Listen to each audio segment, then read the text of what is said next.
আমরা তো ডিএ মামলার যে all India consumer price index অনুসারে বছরে 2 কিস্তি ডিএ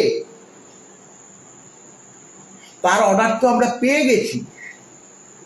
সরকারের সুবিধার্থে, সরকারের অর্থনৈতিক অবস্থা খারাপ, মাজা ভেঙে যাবে সেই বার্তা দিয়েছে। সেই কারণেই সর্বোচ্চ আদালত 50%, পরবর্তী আরও কমিয়ে 25% করেছে। এবং সেটা তো 100% ক্যালকুলেশন হয়ে যাওয়ার পর তার 25%।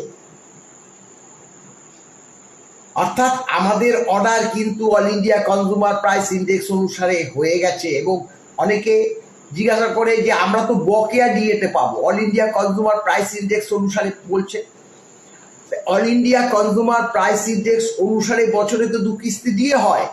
সেই 2 কিস্তি দিয়ে আমরা যে ব্যাকলগটা পাইনি সেটারই তো হিসাব হবে।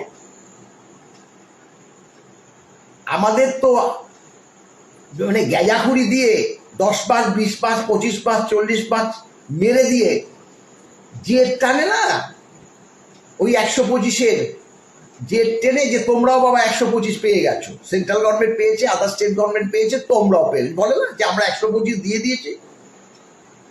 আমরা কি গর্ধব?